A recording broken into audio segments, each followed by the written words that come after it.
Every good cause begins as a movement, becomes a business, and eventually degenerates into a racket. A low capacity for getting along with those near us often goes hand in hand with a high receptivity to the idea of the brotherhood of men. An expert is someone who knows some of the worst mistakes that can be made in his subject and how to avoid them. Those in possession of absolute power can not only prophesy and make their prophecies come true, but they can also lie and make their lies come true. There can be no real freedom without the freedom to fail. When people are free to do as they please, they usually imitate each other. Common hatred unites the most heterogeneous elements. To share a common hatred with an enemy is to infect him with a feeling of kinship and thus sap his powers of resistance. Passionate hatred can give meaning and purpose to an empty life. Our frustration is greater when we have much and want more than when we have nothing and want some. We are less dissatisfied when we lack many things than when we seem to lack but one thing. A man is likely to mind his own business when it is worth minding. When it is not, he takes his mind off his own meaningless affairs by minding other people's business. Self-contempt, however vague, sharpens our eyes for the imperfections of others.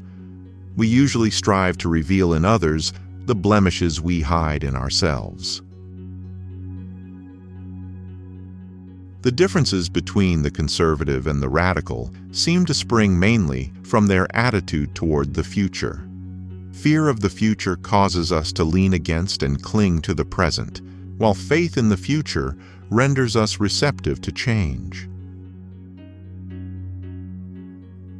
Even in slight things, the experience of the new is rarely without some stirring of foreboding. If a society is to preserve stability and a degree of continuity, it must know how to keep its adolescents from imposing their tastes, attitudes, values, and fantasies on everyday life. It is the malady of our age that the young are so busy teaching us that they have no time left to learn. Rudeness is the weak man's imitation of strength. For many people, an excuse is better than an achievement because an achievement, no matter how great, leaves you having to prove yourself again in the future.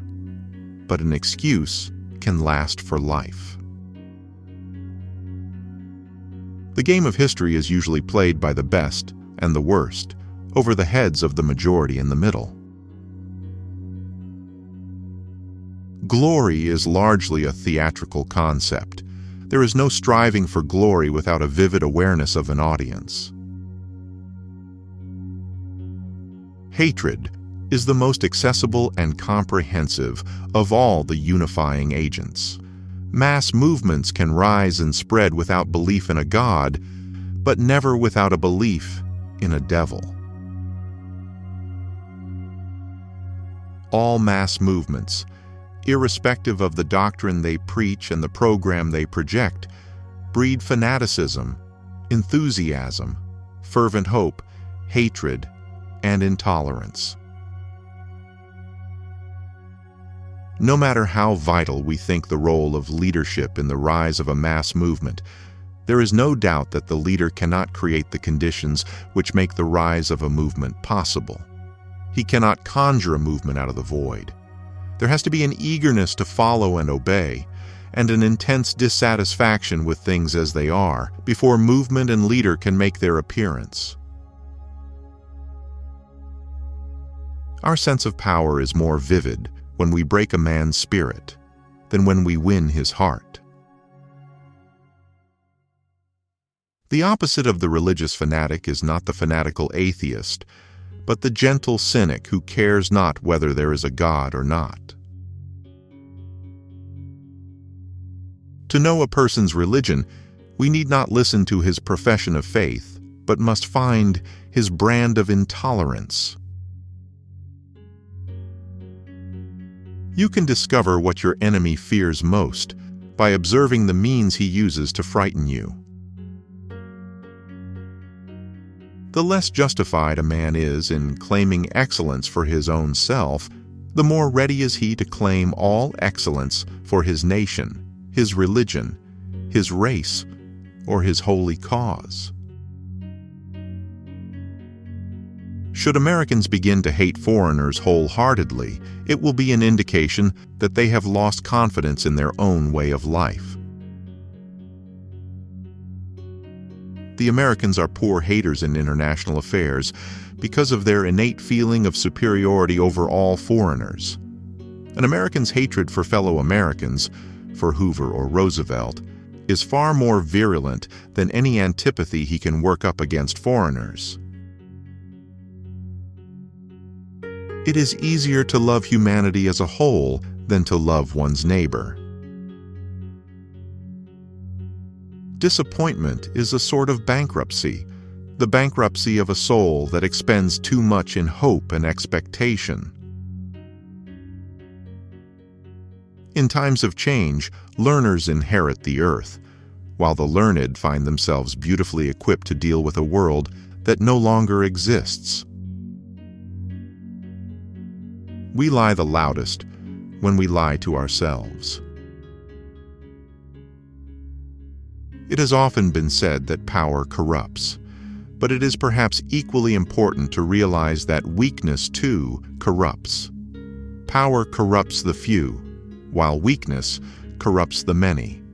Hatred, malice, rudeness, intolerance, and suspicion are the faults of weakness. The resentment of the weak springs from their sense of inadequacy and impotence.